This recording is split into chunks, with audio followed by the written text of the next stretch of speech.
There's one stock that might change early buyers' lives.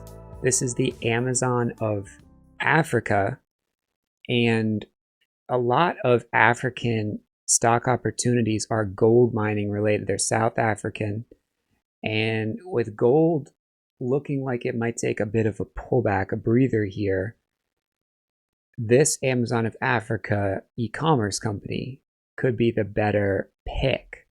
Now, if you're trying to invest in emerging markets, you may be familiar with the Argentine elections, the recent midterms that just elected Javier Milei again. And there's Amazon of Argentina, which is Mercado Libre, that recently benefited from those elections stock price wise and looks like it could break out to all-time highs.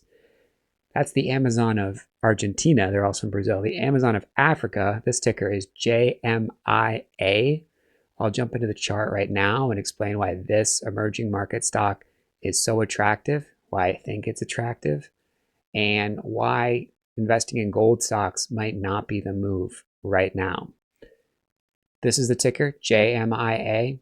It is the Amazon of Africa, and it's not concentrated in South Africa, which is unique for an emerging market play. Of course, it's listed on the NASDAQ.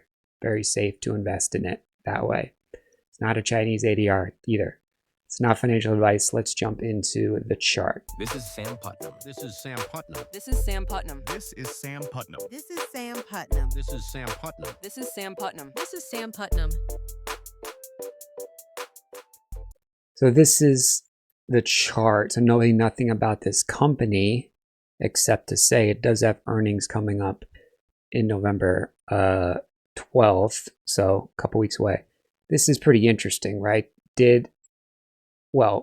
I wasn't at all-time highs, but within the last few years, not counting the post-COVID euphoria, which a lot of companies experience, it's pretty close to multi-year highs around 15. So did pull back a little bit, but right here, I mean, it had been up significantly since its first earnings, 150%, and it notably holding. So undercut this moving average and is holding up. So for people that don't look at what a company does, they don't even, I mean, if you're a fundamental value investor, that might sound crazy, but you can do pretty well, very well. Some of the best investors, the Renaissance market wizard proteges of the world, some of them just look at what a chart does, buy and sell, supply and demand wise. So pulled back to this moving average, undercut, and then held up. And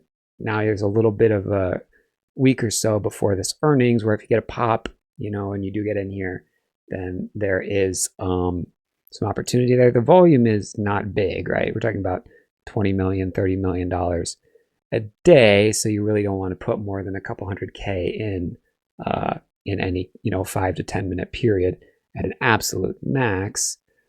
But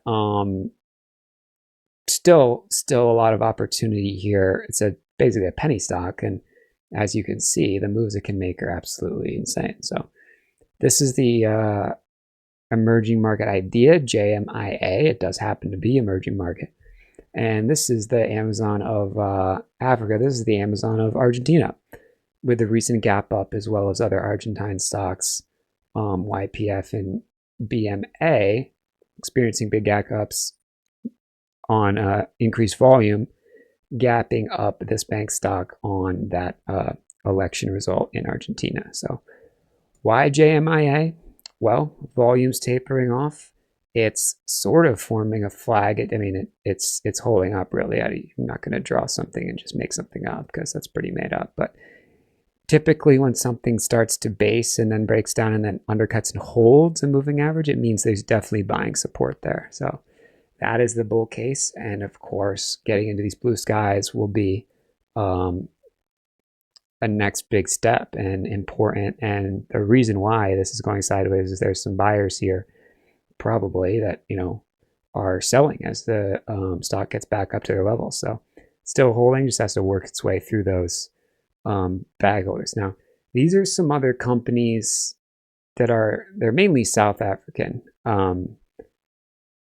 Siboney Stillwater being the big one, but then this gold mining stock as well, Harmony holding up, and you can sort of see that Siboney Stillwater has had a big run, and then this Harmony, this has sort of tracked gold at least recently, sort of pulling back, maybe not exactly at the same time, but pretty close with gold prices as well. Yeah, it's actually almost exactly, depending on how you look at it. But I'm mentioning these because what are you going to do if you're trying to invest in emerging markets? You're going to invest in this? Probably not. It's kind of catching a falling knife. You can invest in this, probably, maybe off of this left side peak, but pretty gappy, choppy, and not really a story stock right now.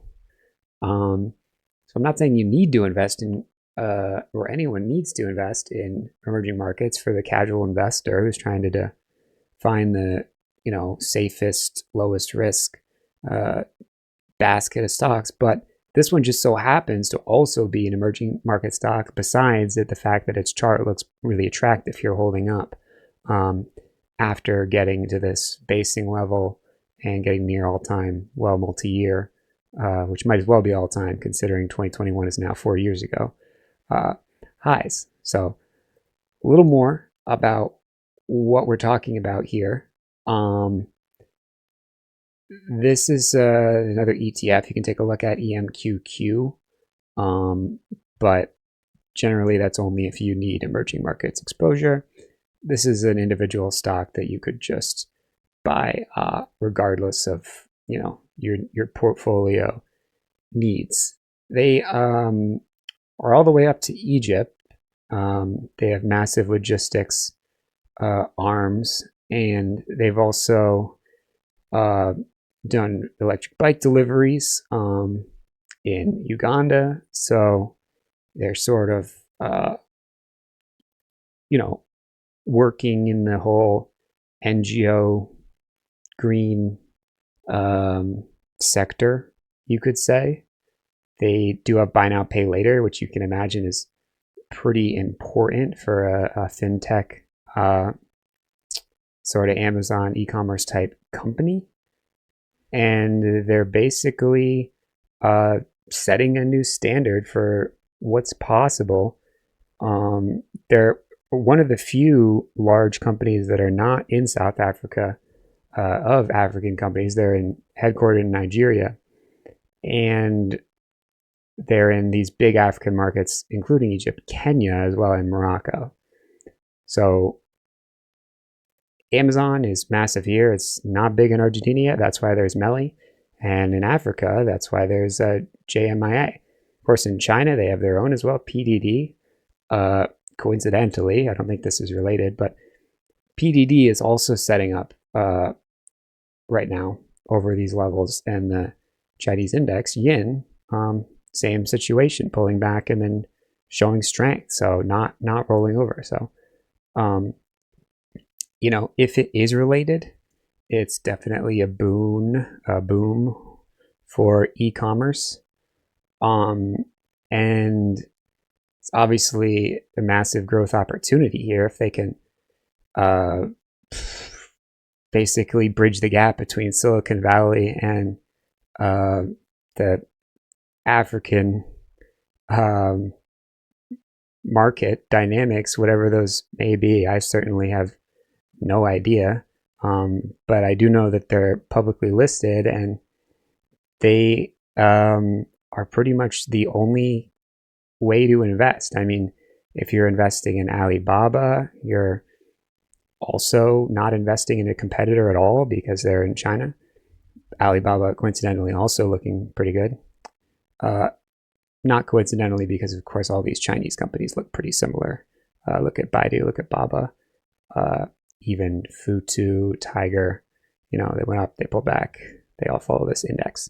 But JMAI, following that same chart theme pattern. So there are investors who are looking at all these e-commerce companies and not caring about where they are. So, I shouldn't say they're totally unrelated.